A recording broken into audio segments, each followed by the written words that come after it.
السلام علیکم ناظرین، TNN ٹی وی کے نیوز بلیٹن کے ساتھ میں ہوں بشرا خان۔ سب سے پہلے شامل کریں گے news headlines. Supreme court نے ہائی پروفائل مقدمات میں تبادلے اور تقرریاں روکنے کا حکم دے دیا۔ سپریم کورٹ نے نیب اور FIA کو بھی تحکم ثانی کوئی بھی مقدمہ واپس لینے سے روک دیا۔ ملک اور جمہوریت کو درپیش خطرات سے نمٹنے کے لیے اتحادی حکومت بنائی۔ بلاول بھٹو کہتے ہیں توقع ہے افغان حکومت عالمی معاہدوں کی پاسداری کرے گی۔ حکومت کا ایٹمی دھماکوں کے 24 سال مکمل ہونے پر آج سے 10 روزہ تقریبات منانے کا فیصلہ۔ وزیر اطلاعات کہتی ہیں یوم تکبیر پر قومی تقریبات منانے کا آغاز 19 مئی سے ہوگا۔ جوانوں کو اعزازات دینے کی تقریب۔ آرمی چیف نے شہداء کے اہل خانہ کو میڈل سے نوازا۔ سپہ سالار کہتے ہیں ہمارے اصل ہیرو ہمارے شہید ہیں، یہ ہمارے غازی ہیں، اور جو قومیں اپنے شہیدوں کو یا ہیروز کو بھول جاتی ہیں وہ مرچایا کرتی ہیں۔ پاکستان IMF کے زیادہ تر مطالبات تسلیم کرنے پر آمادہ۔ ذرائع نے دعویٰ کیا ہے کہ پاکستانی حکام نے سبسڈی میں کمی کرنے اور نجکاری کے لیے ٹائم فریم دینے پر آمادگی کا اظہار کیا ہے۔ ڈالر اوپن مارکیٹ کے بعد انٹر بینک میں بھی 200 روپے کا ہو گیا۔ انٹر بینک مارکیٹ میں ڈالر ملکی تاریخ کی نئی بلند ترین سطح پر پہنچ گیا۔ منکی پاکس کینیڈا سے امریکہ پہنچ گیا۔ کینیڈا میں منکی پاکس کے 1 درجن سے زائد کیسز رپورٹ ہوئے ہیں۔ کینیڈا حکام متعدی بیماری کے پھیلاؤ کی تحقیقات کر رہے ہیں۔ چین نے کینیڈین کینولا پر 3 سال کی پابندی ختم کر دی۔ کینیڈین حکام نے چینی فیصلے کو خوش آئند قرار دیا ہے۔ کشیدگی سے پہلے چینی مارکیٹ کینیڈا کی کینولا کی برآمدات کا 40% تھی۔ کینیڈا میں سفید فام بالادستی ایک سخت حقیقت ہے۔ کینیڈا کے پبلک سیفٹی منسٹر کا کہنا ہے تعصب اور نفرت پر مبنی سوچ کینیڈا میں موجود ہے۔ ہینڈ گن پر پابندی سے متعلق کام کر رہے ہیں۔ بھارت کی متعصب عدالت نے حریت رہنما یاسین ملک کو مجرم قرار دے دیا۔ یاسین ملک کی سزا کا اعلان 25 مئی کو کیا جائے گا۔ یاسین ملک گزشتہ 3 سال سے بھارت کی تہاڑ جیل میں قید ہیں۔ مزید 1000 یوکرینی فوجیوں نے ہتھیار ڈال دیے۔ روسی حکام کا کہنا ہے کہ ہتھیار ڈالنے والے فوجی ماریوپول میں اسٹیل کی ایک بڑی فیکٹری کا دفاع کر رہے تھے۔ دوسری طرف روس نے فرانس، اٹلی اور اسپین کے 85 سفارتکاروں کو نکال دیا ہے۔ ہیڈ لائنز آپ نے جانی اور اب خبریں تفصیل کے ساتھ۔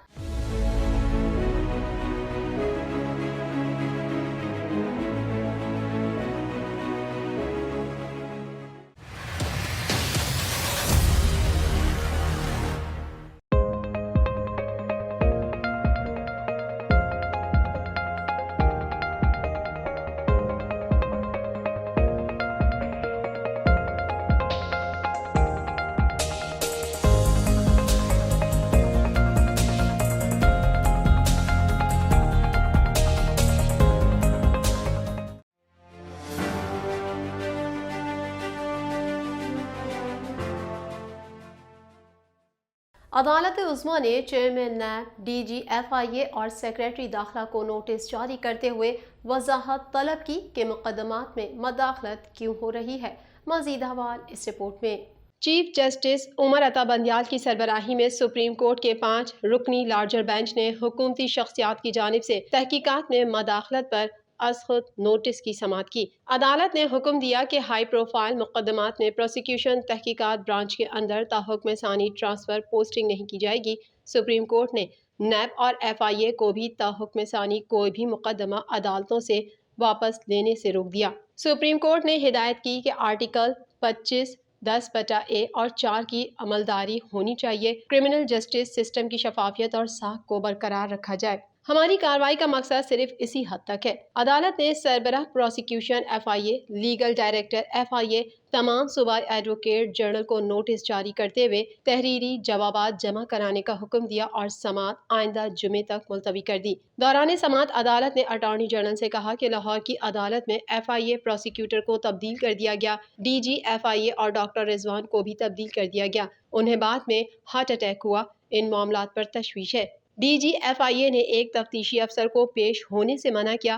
پروسیکیوشن برانچ اور استغاثہ کے عمل میں مداخلت نہیں ہونی چاہیے۔ سپریم کورٹ نے ہدایت کی کہ مقدمات کی نامکمل دستاویزات کا ریکارڈ محفوظ بنانے کے لیے اقدامات سے آگاہ کیا جائے۔ FIA اور نیب میں ہائی پروفائل مقدمات کا ریکارڈ چیک کرنے کے بعد سیل کیا جائے۔ یہ ریکارڈ چیک کر کے مجاز اتھارٹی کو رپورٹ پیش کریں۔ وزیر خارجہ بلاول بھٹو نے کہا ہے کہ انتہا پسندی اور دہشت گردی کے خلاف اقدامات اور اسلام کا پرامن پیغام پھیلانے کے لیے برسر پیکار ہیں۔ پاکستان کو دہشت گردی کے بڑھتے ہوئے واقعات پر تشویش ہے۔ مزید احوال اس رپورٹ میں۔ امریکی ٹی وی کو انٹرویو میں بلاول بھٹو زرداری کا کہنا تھا کہ پاکستان میں اس وقت اتحادیوں کی حکومت ہے۔ ملک کو اس وقت جمہوریت اور معیشت کے بحران سمیت دہشت گردی اور انتہا پسندی کے خطرات کا سامنا ہے۔ مختلف منشور اور نقطہ نظر رکھنے والی سیاسی جماعتوں نے مل کر حکومت بنانے کا مقصد ان خطرات سے مؤثر طریقے سے نمٹنا ہے۔ اتحادی حکومت میں شامل جماعتیں انتخابی اور جمہوری اصلاحات کے لیے مل کر کام کریں گی۔ انہوں نے کہا کہ پاکستان نے افغان مسئلے کے حل کے لیے ہمیشہ مذاکرات اور سفارتکاری کی حمایت کی ہے اور اس موقف پر تنقید کا سامنا بھی کیا، لیکن بالآخر عالمی برادری کو بھی یہی راستہ اپنانا پڑا۔ بلاول بھٹو زرداری کا مزید کہنا تھا کہ طالبان حکومت کو تسلیم کرنے کا فیصلہ عالمی برادری کے ساتھ مل کر کریں گے۔ اس کے ساتھ ہی ہمارا موقف ہے کہ افغان حکومت کے ساتھ رابطے رکھے جائیں، خصوصاً افغان عوام کی فلاح اور بہبود کے لیے۔ افغانستان کے 95% عوام کا غربت کا شکار ہونا عالمی برادری سمیت کسی کے لیے بھی اچھا نہیں ہے۔ اگر عالمی برادری اور پاکستان نے افغان عوام کی مشکل میں مدد نہ کی تو ان کو اچھا پیغام نہیں جائے گا۔ توقع ہے کہ افغان حکومت لڑکیوں کی تعلیم سمیت عالمی برادری سے کیے گئے وعدوں کو پورا کرے گی۔ وفاقی وزیر اطلاعات مریم اورنگزیب نے یوم تکبیر پر نہ جھکے تھے نہ جھکیں گے کا عنوان جاری کر دیا۔ مزید جانتے ہیں اس رپورٹ میں۔ وزیر اعظم شہباز شریف نے جوہری دھماکوں کے 24 سال مکمل ہونے پر 10 روزہ تقریبات منانے کا فیصلہ کرتے ہوئے ہدایت جاری کی ہے کہ قیام پاکستان کے 75 سال مکمل ہونے کی ڈائمنڈ جوبلی تقریبات کی طرز پر یوم تکبیر ملک بھر میں قومی جذبے سے منایا جائے۔ مریم اورنگزیب نے کہا کہ 28 مئی 1998 قومی افتخار اور پاکستان کے اپنے آزادی، خود مختاری اور قومی مفادات کی خاطر کبھی نہ جھکنے کی عظیم تاریخ کا دن ہے۔ یہ وہ تاریخی دن ہے جب بیرونی طاقتوں کے دباؤ اور دھمکیوں کے باوجود قومی قیادت نے دفاع وطن کو ناقابل تسخیر بنانے کا فیصلہ کیا اور قوم کا سر فخر سے بلند کیا۔ نواز شریف کی قیادت میں پاکستان کو ایٹمی قوت بنایا تھا، اب معاشی قوت بنائیں گے۔ وزیر اطلاعات کا کہنا تھا کہ وفاقی اور صوبائی اور ضلعی سطح پر یوم تکبیر کی تقریبات منعقد کی جائیں گی۔ تعلیمی اداروں، طالب علموں اور نوجوانوں کو خاص طور پر ان تقریبات کا حصہ بنایا جائے گا۔ وزیر اعظم نے تمام سیاسی جماعتوں، وکلاء، ڈاکٹر، میڈیا، محنت کش، سول سوسائٹی تنظیموں سمیت معاشرے کے تمام طبقات سے اپیل کی ہے کہ وہ اس قومی دن کو قومی جذبے کے ساتھ منائیں۔ یہ دن قوم کے بے مثال اتحاد، یکجہتی اور پاکستان کے لیے ایک ہونے کا دن ہے۔ اس دن کو اسی انداز میں منانے کی ضرورت ہے۔ میڈیا سے درخواست ہے کہ یوم تکبیر کے لیے خصوصی نشریات، پروگرامز اور تحریروں کے اہتمام سے اس قومی دن کی تقریبات میں اپنا حصہ ڈالیں۔ Army chief general Qamar Javed Bajwa نے کہا ہے کہ آج ہم پھر مادر وطن پر جان نچھاور کرنے والے بہادر جوانوں کی قربانی کو تسلیم کرنے اور وطن کے بہادر سپوتوں کو خراج تحسین پیش کرنے کے لیے اکٹھے ہوئے ہیں۔ مزید احوال اس رپورٹ میں۔ جنرل ہیڈ کوارٹرز میں مختلف آپریشنز کے دوران جرات و بہادری کا مظاہرہ کرنے والے جوانوں کو اعزازات دینے کی تقریب کا انعقاد کیا گیا۔ Army chief general Qamar Javed Bajwa نے شہداء کے اہل خانہ کو میڈل سے نوازا۔ پاک فوج کے شعبہ تعلقات عامہ کے مطابق GHQ میں ہونے والی تقریب میں سپہ سالار نے آپریشنز کے دوران قوم کے لیے جرات و بہادری کی داستانیں رقم کرنے والوں کو فوجی اعزازات سے نوازا۔ تقریب سے خطاب کرتے ہوئے جنرل قمر جاوید باجوہ کا کہنا تھا کہ ایک شہید جو ہے جب تک دنیا قائم ہے اس کا نام ہمیشہ چمکتا رہے گا۔ شہید نے دنیا میں بھی اور آخرت میں بھی اپنا نام کما لیا، جیسا کہ فرمایا گیا ہے کہ شہید کے خون کا قطرہ گرنے سے پہلے ہی اس کی بخشش ہو جاتی ہے۔ آرمی چیف کا کہنا تھا کہ شہید نہ صرف اپنے آپ کو بخشوا لیتا ہے بلکہ اپنے ورثہ کے لیے بھی جنت کے راستے کھول دیتا ہے۔ کوئی قوم، کوئی ملک اپنے شہداء کی قربانی کا صلہ پیش نہیں کر سکتی۔ ہماری ذمہ داری ہے کہ ہم شہداء کے ورثہ کی دیکھ بھال کریں۔ ایک والد کے لیے، والدہ کے لیے، جب تک وہ اس دنیا میں زندہ ہیں اور جب تک وہ اس دنیا سے نہیں جاتے، کوئی بھی دیکھ بھال اور کوئی بھی مراد شہادت کا نعم البدل نہیں ہو سکتی۔ والدین مرتے دم تک اپنے شہید بچوں کو نہیں بھولتے۔ والدین کو اپنے شہید بیٹے ہر روز نظر آتے ہیں۔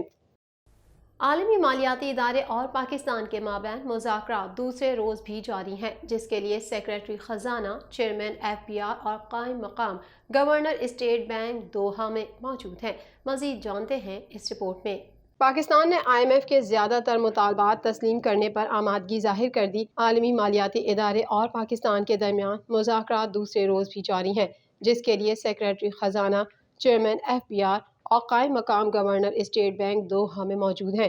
ذرائع کا کہنا ہے کہ پاکستان اور IMF کے درمیان ابھی تکنیکی سطح کے مذاکرات ہیں جو 23 مئی تک جاری رہیں گے، جبکہ ابتدائی مذاکرات میں پاکستان نے IMF کے زیادہ تر مطالبات تسلیم کرنے پر آمادگی ظاہر کی ہے۔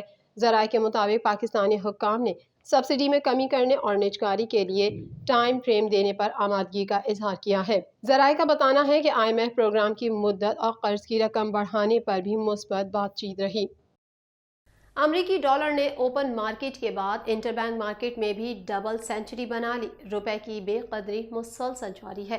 مزید جانتے ہیں اس رپورٹ میں۔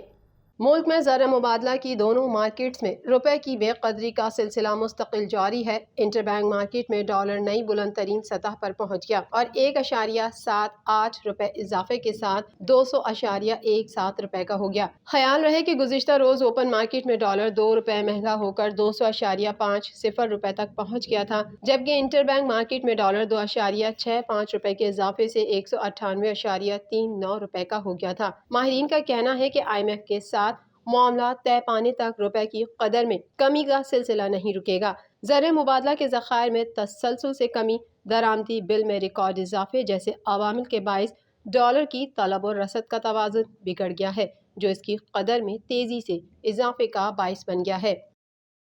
مزید خبریں بھی بلیٹن کا حصہ ہوں گی اس بریک کے بعد۔